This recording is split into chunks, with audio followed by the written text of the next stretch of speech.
I got so much motherfucking design on right now. Break it down, bring it back, make it clap. I got 3 old thoughts, new guap, where that thing. Bitches on my line, and you know they come strapped, hold up. Assalamualaikum warahmatullahi wabarakatuh. Perkenalkan, nama saya Mustabsyirah dari kelompok 1 yang akan memaparkan materi wawasan tentang belajar. Baik, langsung saja. Bagian A. Pengertian belajar. Belajar adalah suatu proses atau upaya yang dilakukan setiap individu untuk mendapatkan perubahan tingkah laku baik dalam bentuk pengetahuan, keterampilan, sikap, dan nilai positif sebagai suatu pengalaman dari berbagai materi yang telah dipelajari. Definisi belajar dapat juga diartikan sebagai segala aktivitas psikis yang dilakukan oleh setiap individu sehingga tingkah lakunya berbeda antara sebelum dan sesudah belajar. Perubahan tingkah laku atau tanggapan karena adanya pengalaman baru, memiliki kepandaian atau ilmu setelah belajar, dan aktivitas berlatih. Bagian B. Bagaimana proses belajar berlangsung? Proses belajar merupakan proses yang sangat urgen yang bertujuan agar orang yang belajar mendapat perubahan perilaku yang positif sesuai dengan yang diharapkan. Namun, bagaimanakah proses belajar tersebut terjadi? Ini tentunya menjadi perbincangan para ahli pendidikan sejak zaman dahulu walaupun belum dirumuskan secara eksplisit. Para ahli psikologi skolastiklah yang mula-mula merumuskan dengan jelas. Manusia selalu berusaha untuk menggunakan dan mengubah lingkungan sesuai dengan kebutuhan mereka. Oleh karena itu, melalui kegiatan belajar, mereka melakukan berbagai cara. Yang pertama itu belajar dan kematangan. Kematangan adalah proses pertumbuhan organ-organ di mana organ-organ tersebut mencapai kesanggupan atau menjalankan fungsinya masing-masing. Yang kedua, belajar dan penyesuaian diri. Penyesuaian diri juga merupakan suatu proses yang dapat merubah tingkah laku manusia. Penyesuaian diri itu ada 2 macam. Yang pertama, penyesuaian diri autoplastis, seseorang mengubah dirinya disesuaikan dengan keadaan lingkungan atau dunia luar. Yang kedua, penyesuaian diri alloplastis, yang berarti mengubah lingkungan luar disesuaikan dengan kebutuhan dirinya. Kedua penyesuaian diri tersebut termasuk dalam proses belajar. Akan tetapi, tidak semua belajar adalah penyesuaian diri. Yang ketiga, belajar dan pengalaman. Belajar dan pengalaman merupakan suatu proses yang dapat merubah sikap, tingkah laku, dan pengetahuan. Yang keempat, belajar dan bermain. Dalam bermain juga terjadi proses belajar.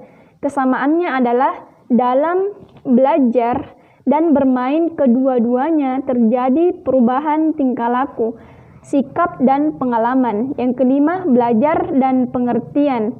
Yang keenam, belajar dan menghafal atau mengingat. Yang ketujuh, belajar dan latihan. Baik, itulah yang dapat saya sampaikan. Lebih dan kurangnya mohon dimaafkan. Wassalamualaikum warahmatullahi wabarakatuh. Assalamualaikum warahmatullahi wabarakatuh. Perkenalkan, nama saya Elsie Aurina, saya dari kelompok 1 yang akan membawakan materi yang berjudul wawasan tentang belajar. Baiklah, langsung saja. Bagian C, standar kompetensi guru. Yang pertama adalah kompetensi kepribadian.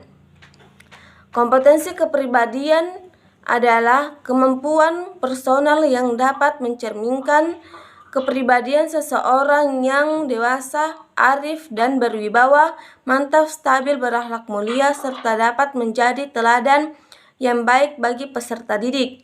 Yang kedua yaitu kompetensi pedagogik. Kompetensi pedagogik adalah kemampuan seorang guru dalam memahami peserta didik, perancangan dan pelaksanaan pembelajaran, pengembangan peserta didik dan evaluasi hasil belajar peserta didik untuk mengaktualisasi potensi yang mereka miliki.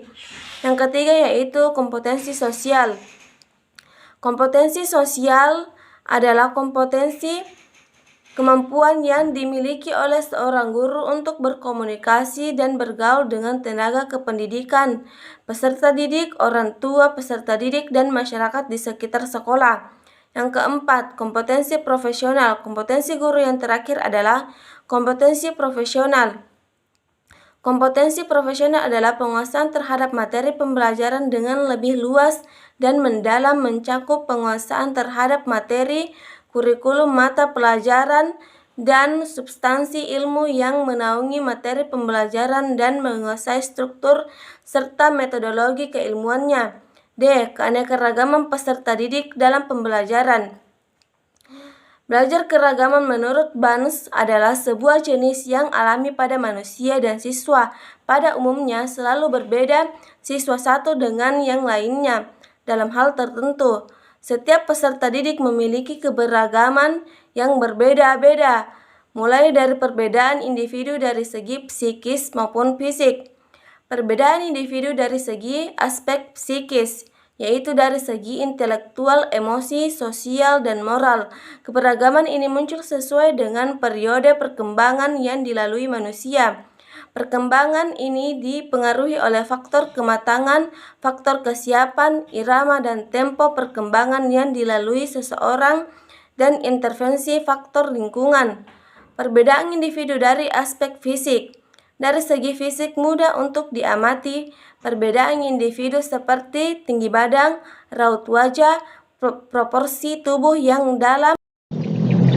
Baik, bismillahirrahmanirrahim. Assalamualaikum warahmatullahi wabarakatuh. Saya atas nama Bahtiar, Pangan 2 semester 5 PAI, akan melanjutkan materi dari teman kelompok kami, yaitu bagian D, faktor-faktor yang mempengaruhi belajar siswa.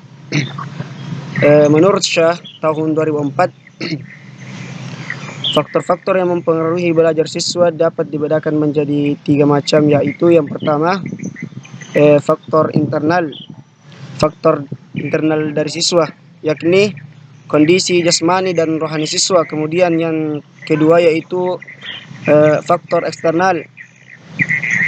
Faktor dari luar siswa, yakni kondisi lingkungan di sekitar siswa. Kemudian yang ketiga yaitu faktor pendekatan belajar, yakni jelas upaya belajar siswa yang meliputi strategi dan metode yang digunakan untuk melakukan kegiatan pembelajaran materi-materi pelajaran. Kemudian adapun contoh dari faktor-faktor yang mempengaruhi hasil belajar internal, yaitu seperti yang berasal dari dalam diri, yaitu kesehatan, intelijensi dan bakat, minat dan motivasi. Yang keempat, cara belajar. Kemudian faktor eksternal yang berasal dari luar diri, yaitu keluarga, sekolah, masyarakat, dan lingkungan sekitar. Adapun motivasi yang akan diberikan kepada siswa apabila tergolong dalam faktor-faktor tersebut, yaitu yang pertama kayak memberikan motivasi belajar untuk lebih giat dalam pembelajaran, kemudian sikap, kemudian minat, kebiasaan belajar, dan konsep. Baik, sekian dari saya. Assalamualaikum warahmatullahi wabarakatuh.